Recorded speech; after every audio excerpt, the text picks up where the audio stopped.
¿La manipulación genética es salvación para la humanidad o ataque a su patrimonio más preciado? Entremos en materia.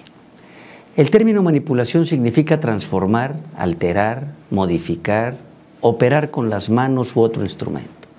En sentido amplio, el término manipulación incluye todas las posibilidades, ya se trate de técnicas artificiales de procreación y que se conoce como manipulación ginecológica, como las distintas formas de modificar un determinado genotipo y que se conoce como manipulación genética. Vamos a referirnos en especial a la manipulación genética, encontrando en ella distintos niveles según su finalidad. En primer lugar, la manipulación con fines terapéuticos, que se utiliza para curar alguna enfermedad o algún defecto en una persona viva. Por otro lado, la manipulación genética perfectiva, a través de la cual se inserta un gen para mejorar determinado carácter somático de una persona. Por ejemplo, el color de los ojos, el color de la piel, etcétera, etcétera. En tercer lugar está la manipulación genética eugénica, destinada a modificar los rasgos humanos codificados por un gran número de genes determinantes de los rasgos específicos de la personalidad, la inteligencia, el carácter, etcétera, etcétera. Aquí estamos ante el nuevo Hitler, que buscaba la generación de seres superdotados, perfectos o de raza superior, que podría traer como consecuencia la pérdida de la diversidad humana basada en un parámetro de belleza según las modas o las concepciones temporales. Por último, tenemos la figura de la creación de embriones para manipulaciones genéticas, que en realidad es la misma que la anterior, pero cuya valoración ética tendría que partir de un entendimiento acerca del comienzo de la vida humana para saber si estamos trabajando con seres humanos o con cosas. La pregunta es entonces, ¿desde cuándo hay una persona humana para nuestras leyes mexicanas? Las leyes mexicanas nos hablan de concepción y protegen al no nacido desde su concepción. Pero el término concepción no es un término científico y más bien es un término ambiguo dentro de la ingeniería genética. De aquí que en la discusión haya quien defienda tres posibles interpretaciones o teorías. Primero, la teoría de la singamia, que sostiene que hay vida humana desde el momento de la fusión de los 23 cromosomas paternos con los 23 cromosomas maternos. Es decir, la concepción es aquel momento en que se configura el intercambio de información cromosómica que determina la aparición de un nuevo código genético único, característico de la especie humana y diferente de cualquier otro individuo de la misma especie. La vida humana comienza desde la fecundación, cuando la conjunción del óvulo y el espermatozoide surge un cigoto con autonomía genética propia. Aquí, la diferencia entre un niño ya nacido y un cigoto recién procreado es básicamente una cuestión de tiempo. Esta es la teoría éticamente sostenible. Pero hay otras.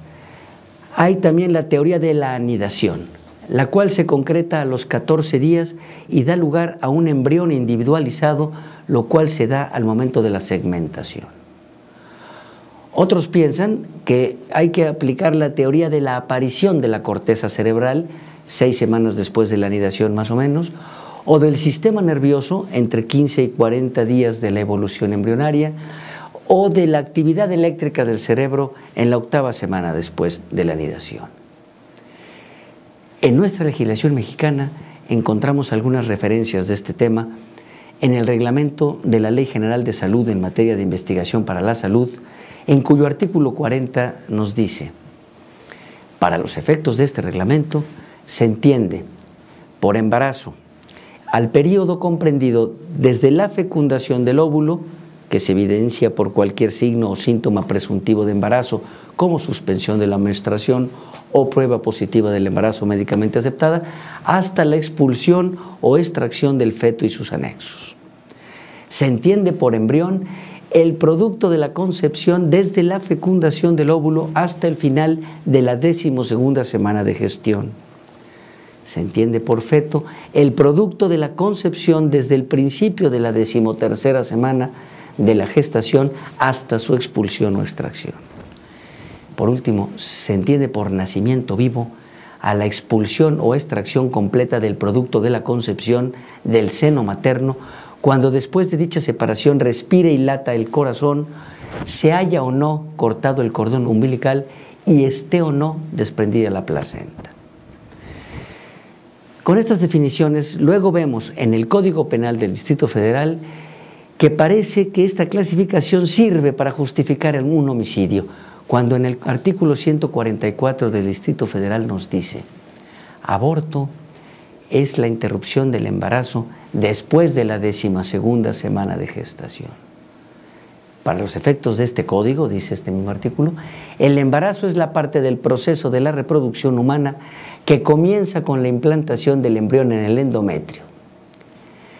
Y si el artículo 145 dice: se impondrá de 3 a 6 meses de prisión o de 100 a 300 días de trabajo a favor de la comunidad a la mujer que voluntariamente practique su aborto o consienta en que otro lo haga abortar después de las 12 semanas del embarazo.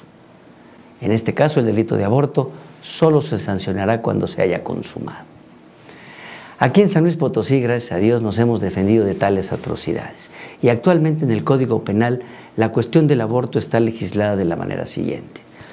El artículo 128 nos dice: comete el delito de aborto quien causa la muerte del producto de la concepción en cualquier momento de la preñez.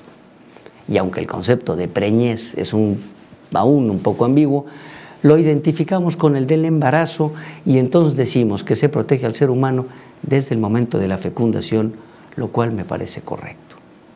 El tema da para mucho y no es posible abordarlo en tan poco tiempo. Sin embargo, de lo dicho hasta aquí, nos percatamos de que las distintas teorías que nuestras leyes han adoptado y las discusiones que les han dado cauce parten no de elementos y razonamientos sólidos, científicos, filosóficos o éticos, sino de criterios convencionales, según a quien se quisiera beneficiar. Lo cierto es que la vida humana comienza con la fecundación y desde ahí debiera estar prohibida su manipulación, por ser este un derecho humano.